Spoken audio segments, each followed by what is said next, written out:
Assalamualaikum warahmatullahi wabarakatuh. Halo geng, jumpa lagi nih bersama Michan di channel Kisah Misteri. Pada kesempatan kali ini, Michan akan menceritakan cerita baru nih gengs, yang berjudul Santet. Oke, daripada lama-lama langsung saja ya, kita masuk ke ceritanya. Santet. Namaku Dewi, anak terakhir dari 4 bersaudara. Aku akan menceritakan sebuah kejadian yang pernah menimpa keluargaku. Sebelumnya, aku akan kasih tahu gambaran seperti apa keluargaku ini. Bapakku seorang muslim yang taat. Beliau punya toko baju di pasar. Ibuku seorang rentenir desa, tapi bukan rentenir kejam seperti di film-film yang kalau nggak bisa bayar tagihan, menyita barang-barang rumah. Bukan seperti itulah pokoknya ya. Aku hanya tinggal bersama bapak dan ibu, karena semua kakakku sudah berkeluarga dan ikut suami. Baiklah, cerita aku mulai dari kejadian pertama. Waktu itu tahun 2007, aku lupa bulan berapa tepatnya. Aku nganggur setelah lulus sekolah, jadi kegiatanku hanya membantu bapak jualan di pasar. Jarak pasar ke rumah menembus sekitar 3 kilo. Aku ingat cuaca siang itu sangat cerah dan pasar masih ramai seperti biasa. Karena pasar di sini hanya pasaran seperti Pon dan Legi, jadi akan ramai dari pagi buta sampai sore hari. Tiba-tiba dari arah timur terlihat seperti awan hitam gelap melaju cepat menuju arah pasar, disertai angin yang luar biasa kencang. Tempat yang terlewati awan itu menjadi sangat gelap. Aku lihat jam tanganku menunjukkan pukul 1 siang, tapi suasana sudah seperti jam 7 malam. Angin kencang memporak-porandakan dagangan yang sontak membuat para pedagang panik. Mereka langsung memasukkan dagangan mereka tak terkecuali aku dan ayahku. Ayahku sibuk merapikan baju-baju yang digantung di depan toko, dan aku merapikan yang berserakan di lantai. Anak-anak yang ikut orang tuanya ke pasar teriak, "Tsunami! Tsunami!" Ya, tentu saja bukan tsunami. Mereka tidak tahu apa-apa. Mereka hanya belum bisa move on dari tsunami Aceh Desember 2006 yang sampai waktu itu masih menjadi berita utama di TV. Sambil tetap merapikan dagangan, aku mendengar obrolan para pedagang yang ngumpul di samping lapakku. "Kalau ini sih kiriman," celutuk salah satu pedagang. "Iya, ini seperti kiriman," sahut pedagang yang lain.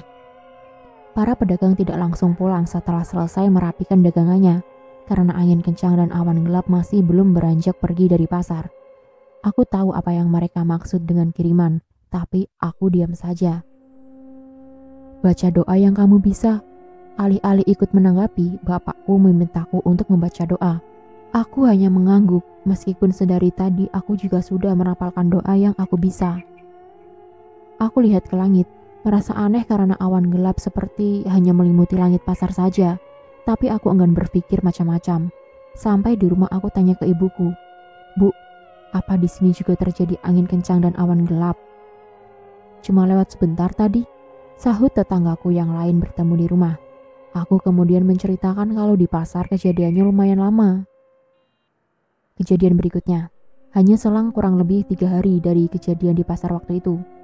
Aku sedang di rumah bersama keponakan pacarku yang kebetulan main ke rumah. Bapakku sedang di pangkalan ojek pojok kampung. Pangkalan ojek itu dulu yang mendirikan bapakku. Dulu masih ramai karena belum banyak yang punya motor pribadi. Dan pojok kampung itu merupakan pertigaan yang menghubungkan desa lain yang tidak terjangkau angkutan umum. Saat itu sekitar jam 3 siang, tiba-tiba hujan turun, tidak deras sih, tapi disertai angin kencang beserta petir. Tidak ada awan hitam seperti beberapa hari yang lalu, tapi kali ini angin dan petirnya sungguh luar biasa. Aku dan Putri, si keponakan pacarku itu, yang ketakutan dari semula di ruang tamu pindah ke ruang tengah. Kemudian terdengar suara ledakan yang sungguh kencang tepat seperti di atas rumah. Aku dan Putri berpelukan ketakutan. Ibuku terlihat santai saja melanjutkan kegiatan memasak seperti tidak terganggu dengan itu semua. Kemudian selang beberapa menit terdengar lagi suara ledakan yang jauh lebih besar dari sebelumnya. Berbarengan dengan ledakan itu, genting ruang tengah tepat di atasku terangkat ke atas. Aku bisa melihat langit karena tinggi genteng yang terangkat serentak. Saat itu atap rumah hanya genteng saja tanpa plafon atau ternit.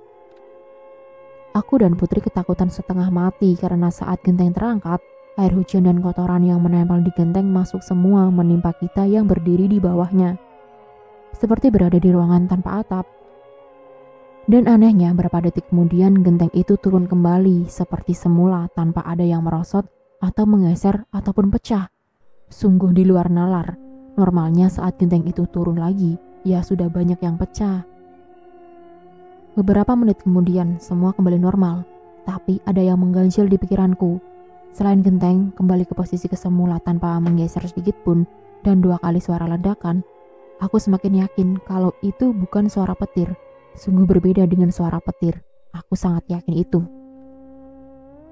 Tapi aku tidak berpikir negatif dan sama sekali tidak mengaitkan dengan kata-kata pelanggan pasar waktu itu yang membahas soal kiriman.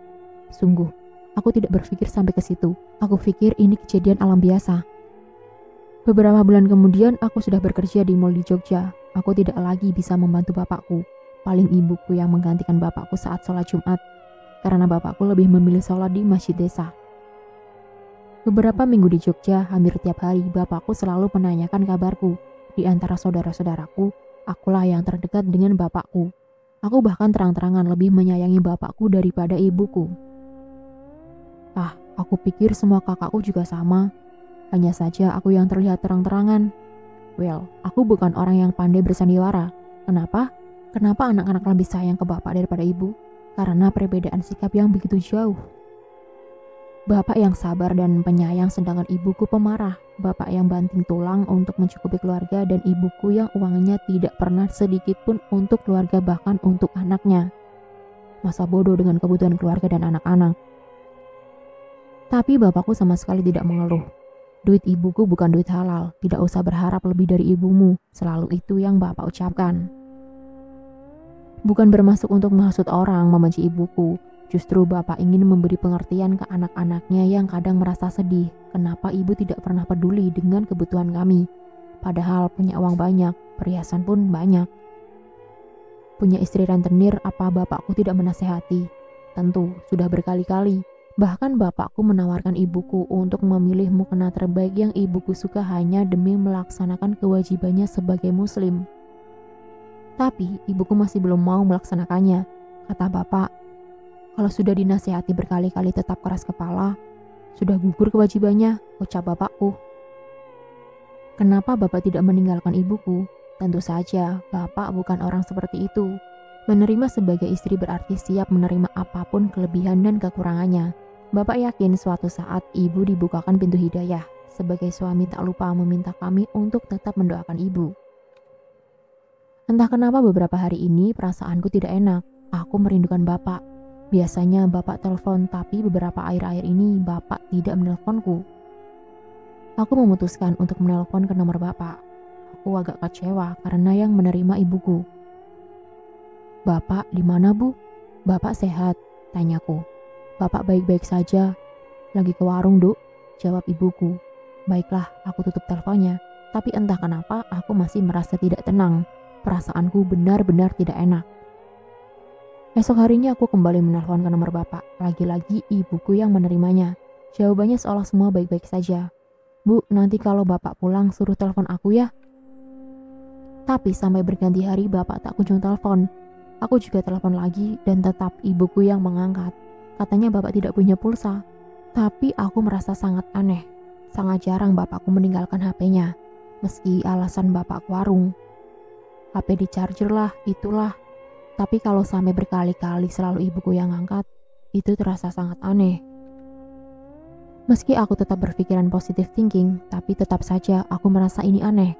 Hari berikutnya aku berencana menelpon kembali, tapi aku pikir nanti malam saja yang memungkinkan bapak sedang di rumah. Baru mau naruh HP, ada SMS masuk. Dewi, bapakmu sudah 4 hari sakit, gak bisa apa-apa, cuma terbaring di rumah. Kakak-kakakmu belum ada yang pulang untuk jenguk. Isi pesan singkat dari tetanggaku. Dek, terjawab sudah. Kenapa beberapa hari ini perasaanku tidak enak? Kenapa ibuku menutupi sakitnya bapak? Sedih banget aku dengarnya. 4 hari sakit, gak bisa beraktivitas, dan selama 4 hari itu pula aku coba telepon yang ibuku menipuku. Ada perasaan sedih dan jengkel jadi satu. Aku tahu persis sifat ibuku. Dia selalu iri jika anak-anak lebih dekat dengan bapak. Tapi dia tidak pernah mencoba memperbaiki sikapnya agar kami nyaman dekat dengannya. Tapi menutupi sakitnya bapak dan tidak ada satupun anak yang dikabari itu sungguh keterlaluan. Aku tidak tahu apakah kakak-kakakku ini juga merasakan perasaan tidak enak beberapa hari ini, atau mereka biasa saja. Sudahlah, aku ingin segera pulang ke rumah. Jarak dari Jogja ke rumah tidak sampai 2 jam. Aku tidak mau menyebutkan kotaku di mana, tidak perlu juga mencari tahu. Nikmati saja ceritanya ya, dan ambil hikmahnya. Aku sampai di rumah. Ternyata kakak ketigaku sudah di rumah. Ya, benar. Bapak hanya terbaring lemas, tapi masih bisa bicara. Aku menangis memeluknya, tentu saja karena aku anak yang paling dekat dengan bapakku. 4 hari ini bapak tidak makan, hanya minum karena tenggorokan terlalu sakit untuk menelan makanan. Dan kepala seperti ditusuk-tusuk katanya. Yang membuatku sedih kenapa tidak mencoba jelly drink ataupun minuman sereal biar setidaknya mengurangi lapar. Daripada menanyakan ke ibuku, aku memilih langsung mencarikan jelly drink dan sereal. Aku juga tidak menanyakan kenapa menutupi sakitnya bapak. Aku terlalu malas. Saat membuatkan minuman sereal, kakak keduaku menelpon, menanyakan apa yang dirasakan bapak biar nanti dicarikan obatnya. Karena bapak tidak mau diopnam, hanya minta dipanggilkan dokter desaku yang sering memeriksa tensi darahnya. Bapakku punya riwayat hipertensi, tapi kali ini kata dokter, tensi bapak normal dan sakit yang dirasakan bapak itu tidak ada hubungannya dengan hipertensinya. Oh ya, saat masih berhubungan dengan kakakku, ibuku menyela ingin bicara dengan kakakku Reni. Ren, ibu juga sakit. Beliin obat juga ya.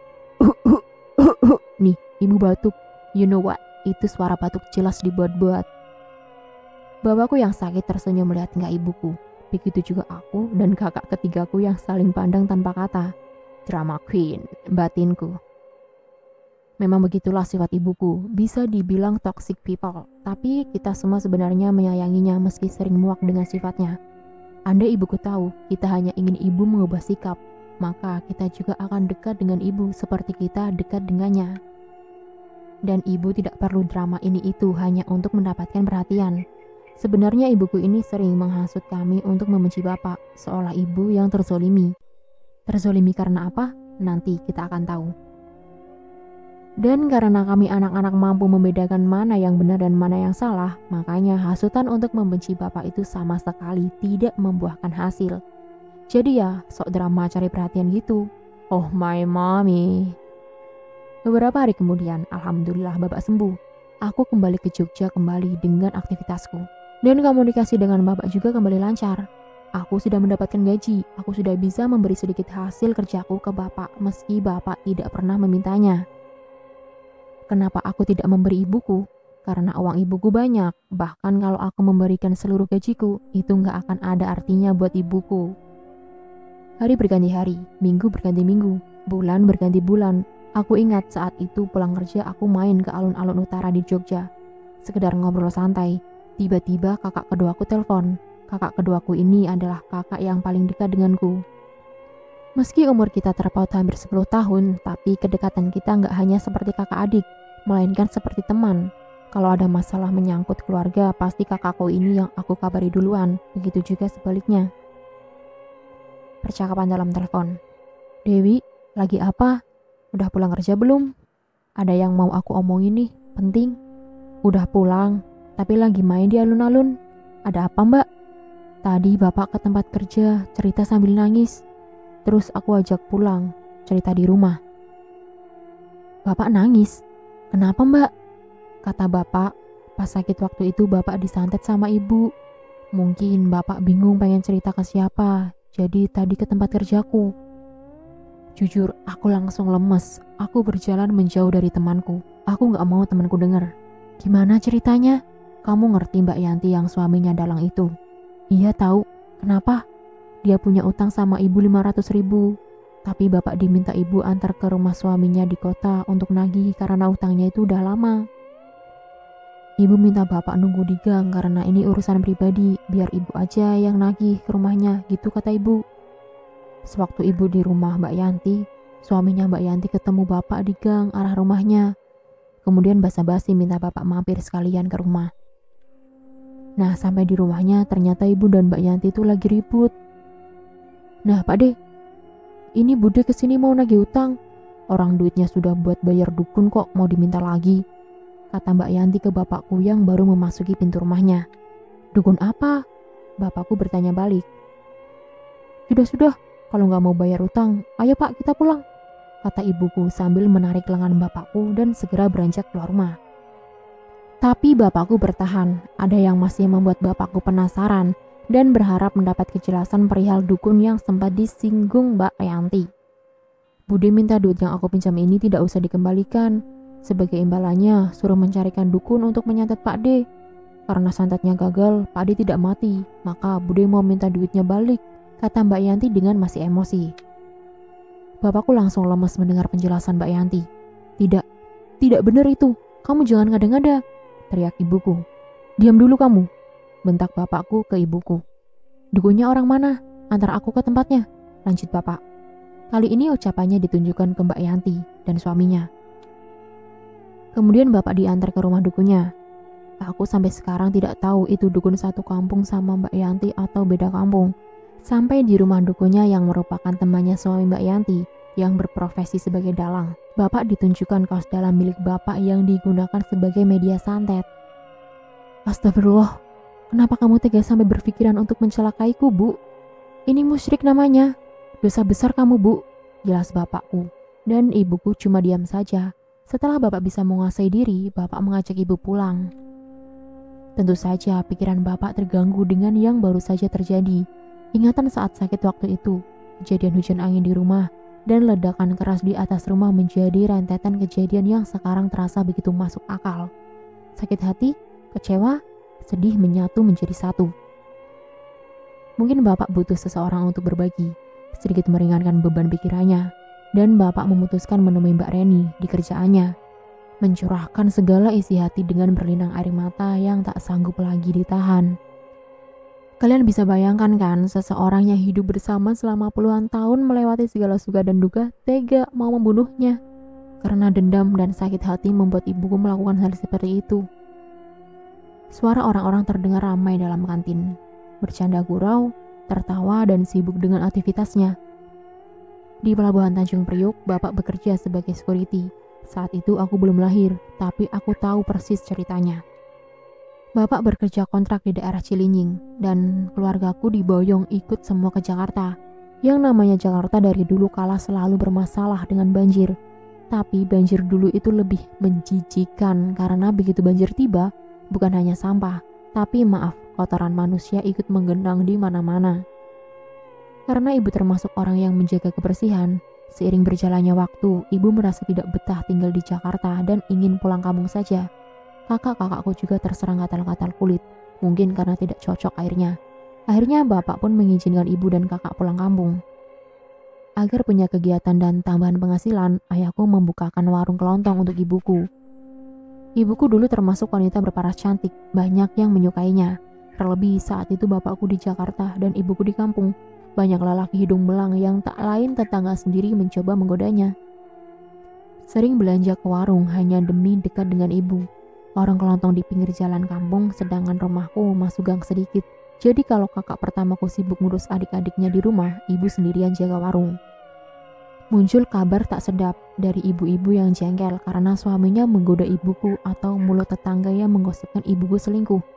Gosip sampai terdengar ke keluarga bapakku karena kampung ini asli kampung kelahiran bapak, otomatis keluarga bapak juga tinggal di kampung ini. Namanya di kampung, ada gosip apapun cepat banget kan nyebarnya. Buleku, adik bapakku, kemudian menceritakan ke bapak saat bapak pulang kampung. Singkat cerita, bapak menikahi janda anak satu secara siri. Tentu saja sudah izin ibuku, entah ibuku merestui atau tidak, aku kurang paham. Mungkin juga karena gosip itu sedikit mempengaruhi bapak hingga ia memutuskan untuk menikah lagi. Dan itu menjadi alasan utama ibuku sakit hati dengan bapakku. Tapi bagi bapak, menikah siri itu tidak menyalahi agama. Bahkan jika menikah lagi tanpa sepengetahuan istri pun ada yang menganggapnya sah. Tapi bukankah itu sudah lama? Dan kenapa baru nyantet setelah puluhan tahun kemudian? Seperti yang aku bilang, ini awal mula ibu sakit hati dengan bapakku. Tapi itu belum membuat ibuku memikirkan untuk menyantet. Saat itu ibu hamil anak 4. Dan menurut ibu saat kakakku sakit, bapakku sedang bersenang-senang karena istri sirinya juga baru melahirkan bayi perempuan. Hingga beberapa bulan kemudian kakakku meninggal dunia. Saat meninggal itu bapak masih di Jakarta, anaknya yang di Jakarta baru usia kurang lebih 2 bulan. Ibuku sakit hati karena saat anaknya sakit dia ngurus sendiri dan sampai anaknya meninggal, bapak tidak menyaksikan sampai prosesi pemakaman. Bapak juga merasa sangat terpukul. Satu-satunya anak laki-laki di keluarganya sekaligus anak laki-laki yang diidam-idamkan bapakku meninggal. Ibuku stres berat dan hampir gila setelah meninggalnya kakakku itu. Hingga bapakku mustahil meninggalkan ibuku dan memutuskan resign dari kerjaannya di Jakarta dan menetap di kampung. Gimana gak stres, anak sakit sampai meninggal, suami sedang bahagia dengan istri muda. Berat memang. Dilema buat bapak. Tidak mungkin kan meninggalkan istri yang sedang stres berat, tapi di sisi lain, di Jakarta anaknya juga masih bayi. Setelah resign, bapak alih profesi sebagai tukang ojek. Tahun itu jasa ojek masih laris manis. Di kampung yang mempunyai motor masih hitungan jari. Setelah kemudian aku lahir, bapak sudah tidak pernah ke Jakarta. Merasa bersalah, tentu saja. Tapi bapak tidak melupakan tanggung jawabnya untuk memberi nafkah. Tiap bulan bapak mengirimkan uang tentu saja tanpa sepengetahuan ibuku. Hingga krisis ekonomi melanda waktu itu membuat bapak kesusahan mengirimkan uang. Apalagi menjenguk keluarga di Jakarta. Ibuku selalu ngamuk tiap kali bapak berencana untuk ke Jakarta. Hingga aku menginjak umur 15, bapak belum sekalipun kembali ke Jakarta. Rasa bersalah selalu menghantui. Akhirnya saat bapak diberikan rezeki lebih, bapak nekat ke Jakarta tujuannya hanya demi anaknya. Lebih dari 3 bulan tidak memberi nafkah lahir batin, sudah tidak berharap lagi istri-istri mau menerima. Bahkan jika istri-istrinya sudah menikah lagi pun bapak ikhlas. Bapak hanya ingin bertanggung jawab atas anaknya. Pertemuan bapak dan anak itu pun terjadi, penuh haru dan air mata. Pernah anaknya diajak ke kampung dikenalkan dengan keluarga di kampung. Semua menerima dengan baik, terlebih denganku yang umurnya berjarak 1 tahun. Kita akrab banget, dari situ mulailah hubungan kami dengan anaknya. Dia seperti menghidupkan 2 keluarga. Meski hubungan dengan istri-istrinya sudah dianggap selesai, tapi yang penting hubungan kita baik, kecuali ibuku. Meski di depan Mbak Sarah bersikap baik, tapi di hatinya jengkel. Karena bapak beberapa kali rutin ke Jakarta. Sering telepon, kirim uang untuk anaknya yang di Jakarta, dan ibuku mengartikannya itu juga untuk mantan istri sirihnya. Dari situlah muncul dendam, niat bapak sesekali ke Jakarta hanya untuk Mbak Sarah. Nanti kalau Mbak Sarah udah nikah, biar gantian Mbak Sarah yang menjenguk bapak. Tentunya semakin merasa dihantui perasaan berdosa jika tidak bertanggung jawab terhadap anak. Minimal sampai anak itu menikah dan menjadi tanggung jawab suaminya, begitu pikir bapak. Tapi ibuku yang kurang ngerti ilmu agama tentu saja berpikiran lain. Dengan kedekatan bapak dan Mbak Sarah, aku dan Mbak Sarah, ibuku merasa dihianati. Seringkali jika Mbak Sarah kirim surat dan kebetulan ibuku yang menerima, ibuku balas dan mengatasnamakan keluarga di kampung, tidak pernah disampaikan ke bapak. Entah apa isinya hingga lama sekali Mbak Sarah tidak kirim surat, bahkan bapak kirim surat tidak pernah dibalas. Telepon pun juga tidak pernah bisa bicara langsung dengan Mbak Sarah. Berbagai macam alasannya. Karena yang punya telepon waktu itu pamannya Mbak Sarah, jadi kalau bapak telepon dipalingkan dulu, begitu. Kebencian semakin besar di hatinya, hingga muncul pikiran untuk mencelakai bapak lewat santet. Gimana? Sudah paham kan kenapa ibuku sampai tega melakukan itu? Kalian mau tahu hubungan bapak dan ibu setelah pulang dari rumah dukun waktu itu? Dan jam 3 dini hari, ibu mengetok kamar bapak. Sudah lama sejak aku masih sekolah mereka tidur beda kamar, meski aku tahu masih sering berhubungan. Saat itu bapak pun tidak bisa tidur, pikir bapak sudah siap kalau begitu buka pintu tiba-tiba ibuku nusuk bapak. Dengan bismillah bapak buka pintu dan tiba-tiba ibuku sujud menangis dan meminta maaf di hadapan bapak. Bapak pun memaafkan dan meminta ibuku bertobat karena sudah menyekutukan Allah Subhanahu wa Ta'ala. Paginya bapak ajak ibuku ke rumah kiai untuk mengucap syahadat lagi. Karena saat itu ibuku meyakinkan ingin tobat, maka dianjurkan untuk ikut thariqah dan dijelaskan juga syarat-syaratnya. Bapakku pun setuju.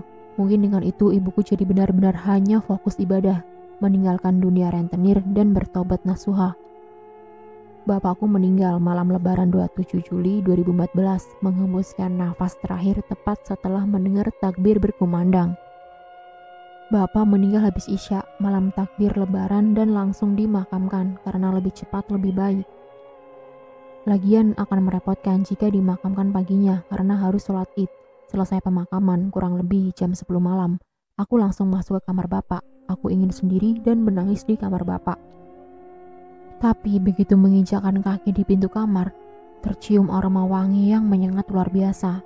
Aku merinding guys. Wangi yang belum pernah aku cium sebelumnya. Yang aku yakin bukan wangi parfum. Aku hanya berpikir, insya Allah pertanda baik karena bapak orang yang baik dan taat agama. Aku tidak memberitahu siapapun tentang wangi yang aku cium ini. Aku hanya ingin sendiri tidur di kamar bapak. Baru setelah seminggu kematian bapak, selesai tahlil aku tanyakan, adakah yang menyemprotkan wewangian di kamar bapak? Jawabnya, tidak ada.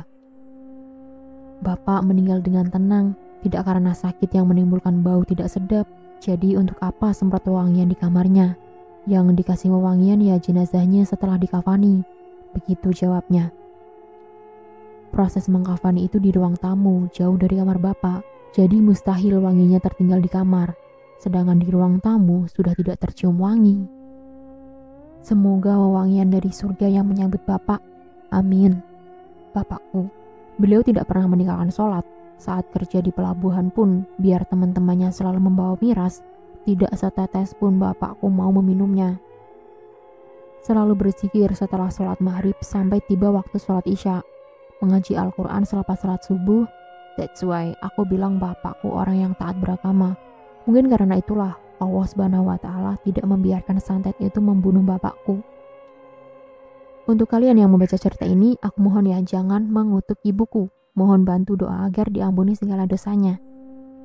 Doakan juga semoga bapakku mendapatkan tempat mulia di sisi Allah SWT. Amin.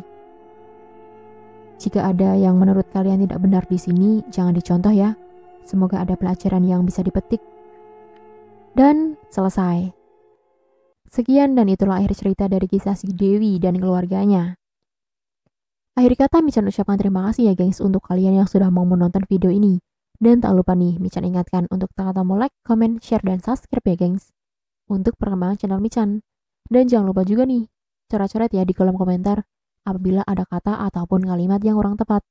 Dan jika dalam cerita ini terdapat nama, tokoh, ataupun karakter yang sama, ataupun tempat yang sama, itu hanya kebetulan semata ya gengs.